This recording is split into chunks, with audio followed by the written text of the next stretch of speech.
Fala pessoal, tudo bem? Se você é novo por aqui, eu sou Marco Aurélio, engenheiro de software. E aqui no canal nós falamos sobre arquitetura de software, engenharia de software e evolução profissional na área de tecnologia. Mas antes de começar, já deixa o like aqui no vídeo, porque isso ajuda muito o canal a crescer. E se você quer aprender mais sobre arquitetura, engenharia de software, princípios como SOLID e outros aplicados no mundo real, já segue, já se inscreve no canal e ativa o sininho. Hoje nós vamos falar sobre o último princípio da nossa série sobre SOLID. Nós vimos o Single Responsibility, Open Closed, o Scope Substitution e o Interface Segregation. E agora chegou a hora de falar do D do SOLID, o Dependency Inversion. Na minha opinião, esse é um dos princípios mais importantes quando começamos a pensar em arquitetura de software de verdade, porque nesse momento você deixa de pensar apenas sobre classes e métodos. Aqui vamos começar a falar sobre algo muito mais importante, a direção das dependências dentro do sistema. E como já virou tradição aqui no canal, eu não quero explicar isso só na teoria. Vamos entender o princípio através de um cenário fictício, mas extremamente comum em sistemas corporativos. Imagine o seguinte cenário. Uma empresa do setor financeiro possui um sistema responsável por processar pagamentos. Esse sistema recebe transações vindas de vários canais, PIX, boletos, transferências, pagamentos integrados com parceiros externos. Sempre que um pagamento entra no sistema, ele precisa passar por algumas validações. Depois disso, ele precisa ser enviado para um gateway de pagamento, um gateway externo, que é responsável por efetivar essa transação. No início do projeto, tudo parece muito simples. Existia apenas um provedor de pagamento. Então, alguém implementou algo mais ou menos assim. Vou mostrar aqui o código.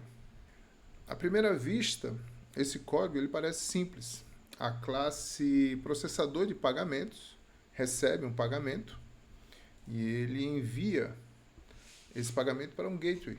Funciona. Mas existe um problema arquitetural importante aqui. Observe essa linha. New Gateway Pagamento. Aqui a própria classe está criando sua dependência, ou seja, ela está diretamente acoplada a uma implementação concreta. Isso significa que a regra de negócio agora ela conhece detalhes técnicos da infraestrutura. E isso pode parecer inofensivo no início do projeto, mas conforme o sistema for crescendo, esse tipo de decisão pode gerar problemas. Agora, imagine o que acontece quando o sistema evoluir. A empresa decide integrar com um segundo provedor, ou talvez usar um gateway diferente para cartão e um outro gateway para o Pix, ou talvez trocar o provedor atual por outro com um custo menor. Agora o sistema precisa lidar com várias implementações de gateway. Mas a classe processador de pagamentos está presa a uma implementação específica. Ela depende diretamente de um detalhe técnico, e é exatamente esse tipo de problema que o Dependency Inversion tenta evitar.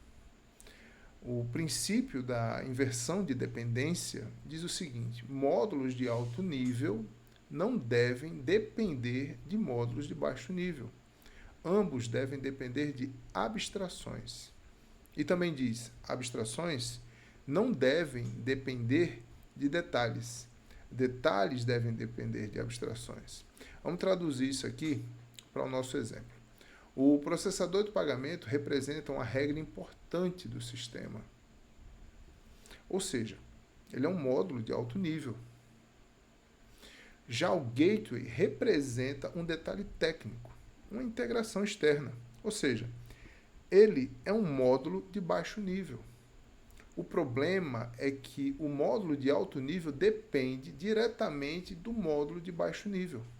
A regra de negócio depende diretamente de um detalhe técnico. A solução começa quando a gente para de depender de uma implementação concreta e passa a depender de uma abstração. Então, o primeiro passo é criar um contrato. Vamos fazer o seguinte aqui. Esse aqui é o exemplo de como não fazer, o jeito errado. A gente vai fazer agora uma refatoração utilizando uma solução que condiz com o princípio da inversão de dependência.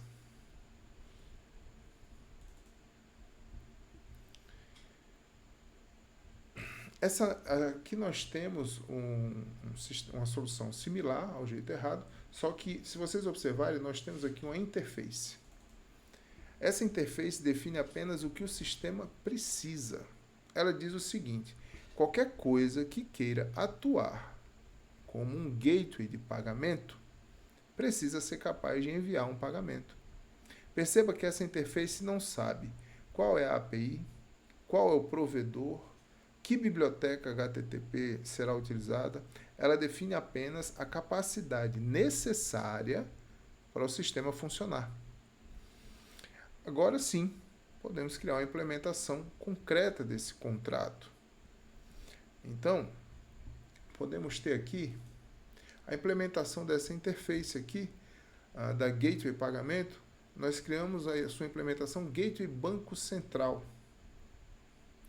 Agora temos uma classe concreta que implementa o contrato. Essa classe ela conhece os detalhes da integração externa, mas esses detalhes não precisam mais ser conhecidos pelo núcleo da aplicação. Agora vamos refatorar, certo? A classe principal. Se vocês observarem, nesta linha aqui, certo? Vocês vão observar uma mudança arquitetural. Simples, mas muito importante. Antes, a classe dependia de uma implementação concreta. Lembra do new? Pois é. Agora ela depende apenas de uma abstração. Ela não sabe mais qual gateway está sendo usado. Ela apenas sabe que existe um objeto capaz de enviar esses pagamentos. Então, nós temos aqui, na implementação dessa interface Gateway Pagamento, nós vamos ter também uma classe que é a implementação para o pagamento de Pix, uma classe que é a implementação para um pagamento de cartão. E na classe de processador de pagamentos, a gente não precisa se preocupar com qual classe vai atuar no processamento do pagamento, porque o que ela precisa saber é o seguinte: o contrato está sendo adequado, está sendo cumprido. O que eu vou receber é um gateway de pagamento, e esse gateway de pagamento tem o método enviar pagamento implementado? Bem, gateway cartão, temos o método enviar. Gateway Banco Central, temos também o método enviar. Gateway Pix também. Então, o processador de pagamento ele apenas se preocupa com o seguinte: eu recebo um gateway de pagamento e quando eu for processar, ele vai chamar o método enviar do gateway que foi passado. O que foi invertido? Antes da refatoração, a dependência era assim: processador de pagamentos depende de um gateway de pagamento concreto. Depois da refatoração, a estrutura ficou assim: o processador de pagamento depende da interface gateway de pagamento, e as implementações concretas é que passam a depender dessa interface. Ou seja, a direção da dependência foi invertida. E é exatamente por isso que o princípio se chama inversão de dependência. Isso traz um benefício importante para a arquitetura. O núcleo da aplicação deixa de depender de detalhes técnicos. Ela passa a depender apenas de contratos. Isso significa que as regras de negócio ficam protegidas contra mudanças tecnológicas. Se amanhã o sistema precisar integrar com outro provedor, basta criar uma outra implementação do contrato. O núcleo do sistema continua intacto. Existe um erro muito comum quando as pessoas aprendem esse princípio. Muita gente acha que aplicar a inversão de dependência significa simplesmente sair criando interface para tudo, mas não é isso.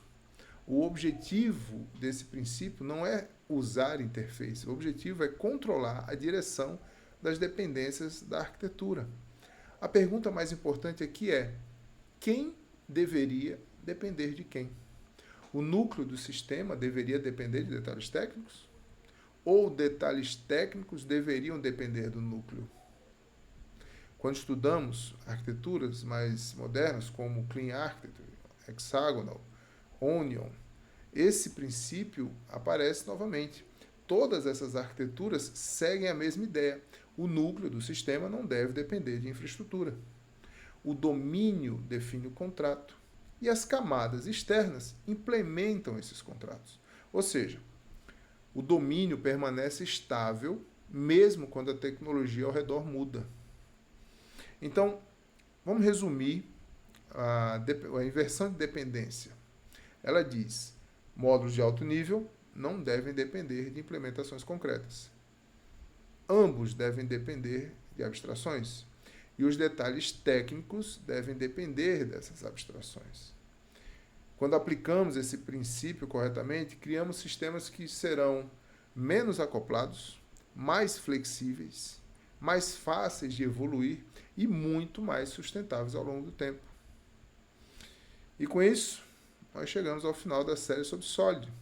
Nós vimos os 5 princípios: o Single Responsibility, o Open Closed, o Liskov Substitution, o Interface Segregation e o Dependency Inversion. Esses 5 princípios formam uma das bases mais importantes da engenharia de software moderna. Eles ajudam a transformar o código que apenas funciona em código que também é bem estruturado e preparado para evoluir. Se essa série sobre Solid te ajudou a entender melhor a arquitetura de software, deixa o like aqui no vídeo, porque isso ajuda bastante o canal. E me conta depois nos comentários qual princípio do Solid você acha mais difícil de aplicar no dia a dia. E claro, se você quer continuar evoluindo em arquitetura, design partner, engenharia de software aplicada no mundo real, se inscreve no canal e ativa o sininho. A gente se vê no próximo vídeo. Valeu!